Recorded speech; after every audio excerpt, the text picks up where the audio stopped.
माझे प्रिय बंधूंनो आणि भगिनींनो, आपण जे पवित्र ग्रंथ आहे कुराण मजीद त्याच्यामधलं जे अध्याय क्रमांक 2 आहे सूरे बहरा, त्याच्यावर व्हिडिओज पाहत आहोत आणि प्रत्येक व्हिडिओमध्ये आपण काही श्लोक, त्यांचा अर्थ आणि त्याच्यामध्ये दिलेला संदेश पाहत आहोत. तर आपलं जे मागचा व्हिडिओ होता त्याच्यामध्ये आपण पाहिलं श्लोक क्रमांक 86, 87 आणि 88. तर आपण श्लोक क्रमांक 86 मध्ये असं पाहिलं, म्हणजे जे श्लोक क्रमांक 86 होता त्याचा संदेश असा होता की दुनिया जिंकून आखिरत गमावणे हा मोमीनचा सर्वात मोठा नुकसान आहे. मग आपण म्हणजे जे श्लोक क्रमांक 87 आहे त्याच्यामधून आपल्याला हे शिकायला मिळतं की अहंकार जो आहे तो हिदायतीचा सर्वात मोठा शत्रू आहे. आणि आपण बघितलं होतं की जे श्लोक क्रमांक 88 आहे तर त्याच्यामध्ये असा संदेश आपल्याला मिळतो की जिवंत हृदय जो असतो तर तो नसला, हृदय जर जिवंत नसला तर इमान जो असतो तो टिकत नाही. तर याच्यावर विस्तार व्हिडिओ जर बघायचा असेल तर तुम्ही चॅनल जे आहे आओ कुरान समझे तर त्याच्यावर जाऊन बघू शकता. आणि जर आतापर्यंत तुम्ही सबस्क्राईब केलं नसेल तर चॅनलला सबस्क्राईब करून टाका, जेणेकरून तुम्हाला अशा प्रकारचे व्हिडिओज मिळत राहतील. आता आपल्याला या व्हिडिओमध्ये पुढचे जे श्लोक आहे 89 आणि 90 ते पाहायचे आहे आणि त्याच्यामधला आपल्याला संदेश बघायचा आहे आणि त्याचा अर्थ बघायचा आहे. तर त्याच्यामधला संदेश असा आहे की अल्लाह ताला सांगतात की जेव्हा अल्लाहकडून अल्लाह ताला सांगतात की जेव्हा अल्लाहकडून एक किताब त्यांच्याकडे आली जो त्यांच्या आधीच्या किताबाची पुष्टी करत होती आणि यापूर्वी ते काफिर विरुद्ध मदतीची दुआ करत होते अल्लाहला. पण जेव्हा ते सत्य त्यांच्या पाशी आले, जे ते ओळखत होते, तेव्हा त्यांनी त्याचा इन्कार केला. म्हणजे याच्या मागची जे गोष्ट अशी आहे की जे यहुदी लोक होते तर ते जेव्हा अरबमधल्या मूर्ती पूजा करणाऱ्यांशी युद्ध करायचे तर ते अल्लाहला अशी दुआ करायचे किंवा प्रार्थना करायचे की ते म्हणायचे की आमच्या पुस्तकात म्हणजे जे तौरात आहे त्याच्यामध्ये शेवटच्या पैगंबरांबद्दल जे काही भविष्यवाणी, जे काही खून आणि जे काही निशाण्या दिलेल्या आहेत, म्हणजे पैगंबर मोहम्मद सल्लल्लाहु अलैहि वसल्लम बद्दल, तर त्या पैगंबरांना लवकर पाठवा अशी प्रार्थना करायची की ज्यांच्या मदतीने आम्ही काय करू, या मूर्तीपूजा करणाऱ्यांसोबत काय करू, युद्ध करू आणि आम्ही त्यांना पराभूत करू आणि आम्ही काय करू, त्यांच्याशी जिंकू. पण जेव्हा हे शेवटचे पैगंबर या जगात आले आणि या लोकांनी ओळखलं सुद्धा की त्यांच्या तौरातमध्ये जे काही खुणा दिलेले होते शेवटच्या पैगंबरबद्दल, तर हे सर्व खुणा या पैगंबरमध्ये होते, या व्यक्तीत होते. तरीही या लोकांनी फक्त एका कारणावरून काय केलं, या पैगंबरांचा इन्कार केला. म्हणजे त्यांना हे द्वेष वाटलं आणि अहंकार सुद्धा आला की सर्वश्रेष्ठ अल्लाहनी पैगंबर मोहम्मद सल्लल्लाहु अलैहि वसल्लमला, जे इसाक अलैहि सलाम आहे, त्यांच्या पुत्रांमध्ये न पाठवता अल्लाहने पैगंबर मोहम्मद सल्लल्लाहु अलैहि वसल्लमला जे इस्माईल अलैहिस्सलाम आहे त्यांच्या पुत्रांमध्ये किंवा नसलमध्ये का पाठवलं? कारण बहुतेक जे पैगंबर होते ते जे इसाक अलैहिस्सलाम आहे त्यांच्या नसलमध्ये पाठवले गेले. तर याचा मुख्य धडा जो आपल्याला शिकायला मिळतो तो आहे की सत्य ओळखणे पुरेसे नाही. म्हणजे फक्त सत्य ओळखणे पुरेसे नाही, ते नम्रतेने स्वीकारणे सुद्धा, सत्याला नम्रतेपणे स्वीकारणे सुद्धा आवश्यक आहे. आता या श्लोकाशी जे हदीस आहे निगडीत ते आहे की नबी करीम सल्लल्लाहु अलैहि वसल्लमने म्हणाले की जे पैगंबर मोहम्मद होते, ज्यांनी सत्य ओळखून अहंकारामुळे त्याचा इन्कार केला तो विनाशाकडे गेला.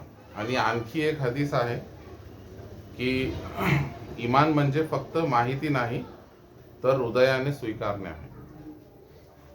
आता या श्लोकाशी निगडीत जे सहाब्यांचा प्रसंग आहे, हजरत अब्दुल्ला बिन सलाम रझियल्लाहु ताला अन्हु एक मोठे यहुदी विद्वान होते.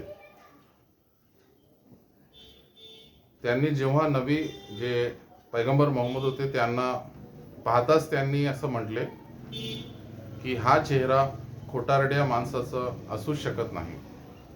त्यांनी सत्य ओळखले आणि तत्काळ काय केलं, इस्लाम स्वीकारलं. आता हे जे श्लोक क्रमांक 89 आहे तर त्याचं आपल्या आजच्या जगाशी आणि जीवनाशी काय संबंध आहे? तर इस्लाम सत्य आहे हे सर्वजण मानतात, पण तरीही त्याच्यावर अंमल करत नाही. म्हणजे अंमल करणारे लोक खूप कमी आहेत. जरीही इमान आणि इस्लामला सत्य मानणारे लोक खूप जास्त आहेत. कुराण बरोबर आहे हे माहीत असूनही दुर्लक्ष करणे म्हणजे इस्लाम जे धर्म आहे त्याला मानणारे लोकांना माहीत आहे की जे पवित्र ग्रंथ कुराण आहे तो बरोबर आहे, पण तरीही बहुतेक लोक काय करतात, याच्यामधल्या संदेशाला आणि अर्थाला दुर्लक्ष करतात आणि समाजच्या भीतीने सत्य न स्वीकारणे. आजकाल काय आहे की काही समाजाच्या दबावाखाली आल्यामुळे लोक काय करतात की सत्याला स्वीकारत नाही. म्हणजे त्यांना माहीत असतं की इस्लाम जो सांगतो तो सत्य आहे, खरं आहे, पण त्यांच्या धर्माचा दबाव किंवा समाजाचा दबाव असतो त्यांच्यावर, त्याच्यामुळे ते सत्याला जाणून बुजून काय करतात, नकारतात. आता हे जे श्लोक 89 आहे ते आपल्याला शिकवते की ओळखलेले सत्य नाकारणे ही सर्वात धोकादायक गुमराही आहे. आता श्लोक क्रमांक जे 90 आहे त्याच्यामुळे असं दिलेलं आहे की मत्सर आणि पक्षपाताचा विनाश. तर अल्लाहने सांगितले या श्लोकात किती वाईट आहे ती गोष्ट ज्याच्या बदल्यात त्यांनी स्वतःला विकले, की त्यांनी अल्लाहने अवतरित केलेल्या वहीचा इन्कार केला फक्त या मत्सरामुळे की अल्लाह आपली कृपा ज्याच्यावर इच्छितो त्याच्यावर उतरवतो. म्हणून ते अल्लाहच्या कोपावर कोप घेऊन परतले आणि काफिरांसाठी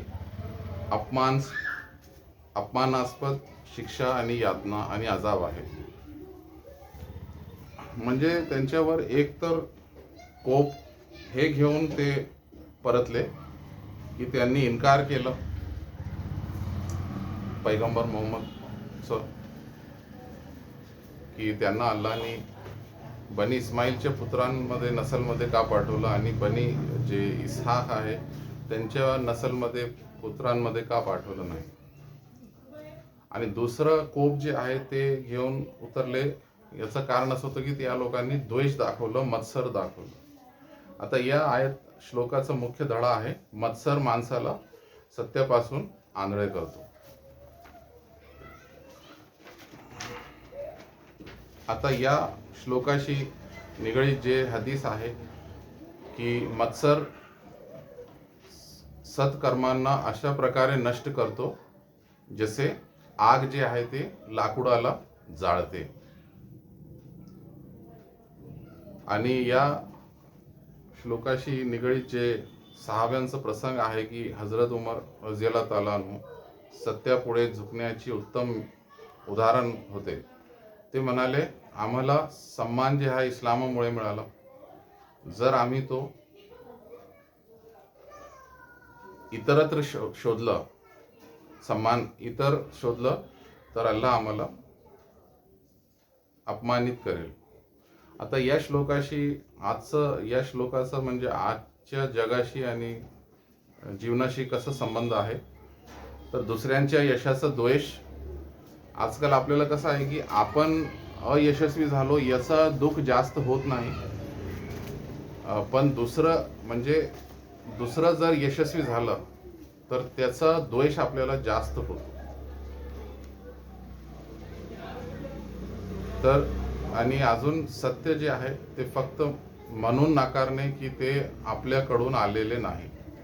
म्हणजे जर सत्य आपल्याला एका अशा व्यक्तीने सांगितलं किंवा एका अशा धर्माच्या व्यक्तीने सांगितलं जो आपल्या धर्माचं नाही किंवा म्हणजे आपल्याला आवडत नाही किंवा आपण त्याला ऐकू इच्छित नाही, तर आपण त्या सत्याला नकारतो. तर आपण त्या सत्य सांगणाऱ्या व्यक्तीला कधीही बघायचं नाही, पण ते जो बोलतोय त्याच्याकडे लक्ष द्यायचं. आणि अजून एक आपल्याला शिकायला म्हणजे संबंध आहे आजच्या जीवनाशी, धार्मिक आणि गटात्मक मत्सर. म्हणजे आजकाल कसं आहे, वेगवेगळ्या धर्मांमध्ये सुद्धा मत्सर पसरलेला आहे आणि गट बनलेले आहेत, तर त्याच्यामध्ये सुद्धा वेगवेगळ्या गटांमध्ये मत्सर आपल्याला बघायला मिळतं.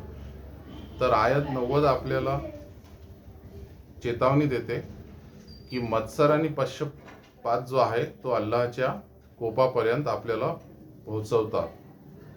तर हे एवढे म्हणजे आपण म्हणू शकतो की खतरनाक जे आहे मत्सर आणि पक्षपात आहे. तर अशा प्रकारे हा संदेश या 2 श्लोकात दिलेला आहे. तर पुढच्या श्लोकांचा अर्थ आणि संदेश आपण पुढच्या व्हिडिओमध्ये पाहू. आज आपण इथे थांबू.